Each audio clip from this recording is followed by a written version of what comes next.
आज हम लोग करने वाले हैं चैप्टर ग्रेविटेशन।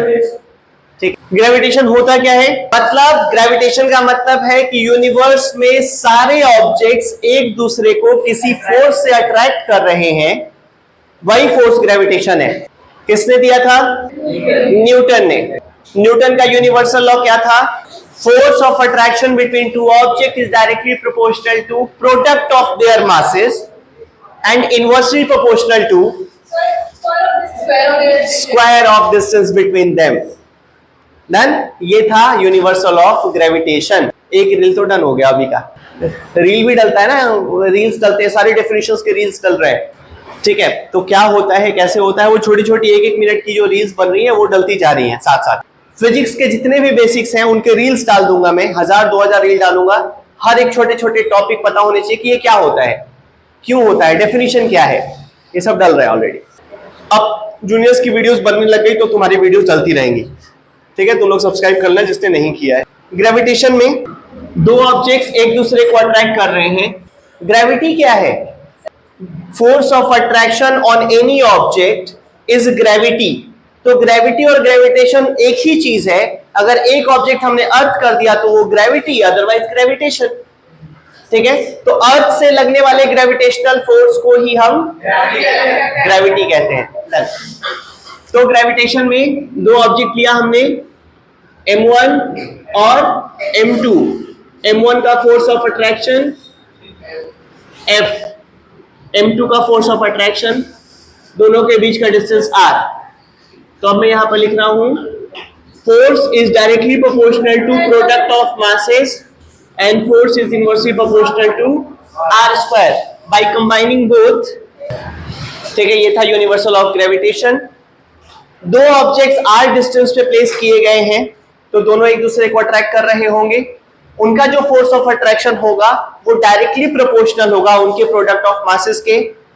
ठीक है, अब 5 kg और 6 kg के दो ऑब्जेक्ट के बीच का फोर्स, ठीक है, और 7 kg और 4 kg के बीच के फोर्स में कौन बड़ा होगा? 7 into 4 28 और 5 into 6 30। कॉमन सेंस कहाँ गया? समझ आ रही है बात? नहीं, मैंने पेयर बताया था, 5 और 6 का पेयर, 7 और 4 का पेयर। तो प्रोडक्ट करेंगे, जिसका मास प्रोडक्ट ज्यादा होगा उसमें फोर्स ज्यादा लग रहा होगा। सिंपल। अब यहां पर अगर इस प्रोपोर्शनैलिटी को हटाते हैं तो एक कांस्टेंट आता है capital G। Yes, F is equal to G M1 M2 upon R square. G को क्या कहते हैं?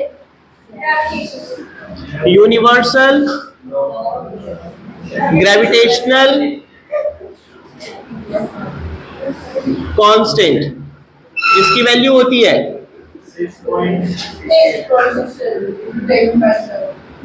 -11। यूनिट क्या है?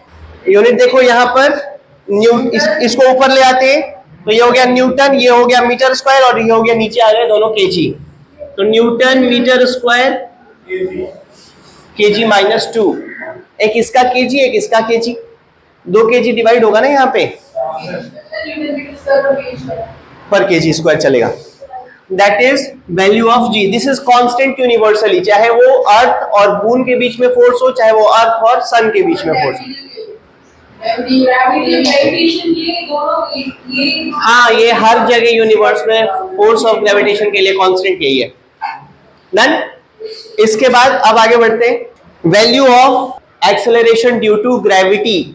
सबसे पहली बात, ये होता क्या है? स्मॉल g होता क्या है? एक्सेलरेशन ड्यू टू ग्रेविटी, जिसको हम कहते हैं जहां पर भी फोर्स लगता है, जहां भी फोर्स लगता है वहां एक्सेलरेशन होता है। किसका लॉ था ये? कौन सा लॉ था? न्यूटन का सेकेंड लॉ ऑफ मोशन। अब उसमें क्या है कि अर्थ भी ऑब्जेक्ट्स पे फोर्स लगा रही है, तो अर्थ भी एक एक्सेलरेशन प्रोड्यूस कर रही है उस ऑब्जेक्ट पे, हम सब पे। हम सब अर्थ से अट्रैक्टेड है, तो हम सब पे एक फोर्स लग रहा है, तो हम सब अट्रैक्टेड है अर्थ से। अर्थ से लगने वाला फोर्स हमारे ऊपर एक एक्सेलरेशन भी कॉज करेगा। उसी एक्सेलरेशन को एक्सेलरेशन ड्यू टू ग्रेविटी कहते हैं। ग्रेविटी था अर्थ का फोर्स और उसकी वजह से हो गया एक्सेलरेशन, तो हमने कहा acceleration due to gravity. Denote किया जी से, स्मॉल जी से। उसकी कैलकुलेटेड वैल्यू तुम्हें ऑलरेडी पता है, दिस इज 9.8 मीटर पर सेकंड स्क्वायर। बट हाउ, वो अभी हम देखते हैं। ये है अर्थ, ये है अर्थ का रेडियस r, ये है अर्थ का रेडियस। डन। कितना होता है ये? वैसे गिवन होना चाहिए एग्जाम में, बट कभी गिवन नहीं भी होता है। तो अर्थ का रेडियस में इसमें हो जाएगा 6 into 6.4 into 10 raise to power 6 metres. ठीक है, हम कहते हैं 6400 किलोमीटर भी कह सकते हैं। 6400 किलोमीटर अर्थ का रेडियस है। अर्थ का mass 6 into 10 raise to power 24 kg given होना चाहिए। रूल के हिसाब से कॉन्स्टेंट तुम्हें गिवन होने चाहिए, बट स्कूल में नहीं मिलता। नहीं मिलता तो तुम्हें याद रखना होगा। देखो, ये है अर्थ के सरफेस पे ऑब्जेक्ट का मास, मतलब हम सब का mass, we all are object on earth. अब ये जो फोर्स लग रहा है वो इधर लग रहा है। अर्थ हर ऑब्जेक्ट को अपनी तरफ अट्रैक्टेड है, तो वो फोर्स है F। और अभी जो हमने फॉर्मूला किया, तो उस फॉर्मूले से क्या निकलेगा? Force on the object applied by earth is equals to G M M upon radius of earth का स्क्वायर।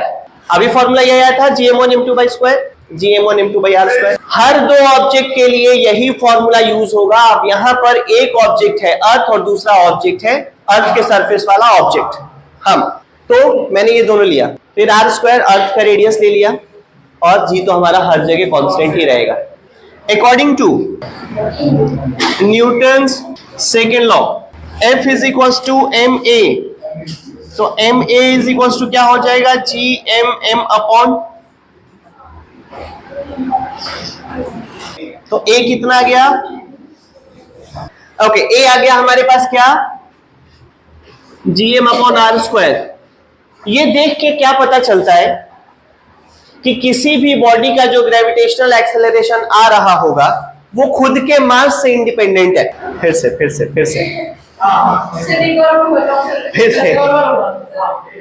किसी भी बॉडी के ऊपर जो ग्रेविटेशनल एक्सेलरेशन लग रहा है वो उसके बॉडी के मास से इंडिपेंडेंट है। मतलब मेरे ऊपर जो ग्रेविटेशनल एक्सेलरेशन लग रहा है वही एक्सेलरेशन इस मार्कर के ऊपर भी लग रहा है। अब ये जो एक्सेलरेशन आया, ये एक्सेलरेशन ड्यू टू ग्रेविटी था। यही था ना एक्सेलरेशन ड्यू टू ग्रेविटी। अब एक्सेलरेशन ड्यू टू ग्रेविटी अगर ये था, तो इसी को हम डिनोट करते हैं जी से। Yes, this acceleration due to gravity denoted by small g. तो स्मॉल जी क्या हो गया हमारे पास? GM upon R square. अगर यही चीज अगर मान लो मुझे मून पे देखना है जी का के क्या होगा, तो मैं क्या करूंगा? मास ऑफ मून ले लूंगा और रेडियस ऑफ मून ले लूंगा। मार्स पे देखना है, मून ले लूंगा, इसका मार्स ले लूंगा, इसका मार्स ले लूंगा। तो जो भी वैल्यू पुट करेंगे वहां का जी हम निकाल लेंगे। बस इनकी वैल्यू पुट करेंगे, मास और रेडियस।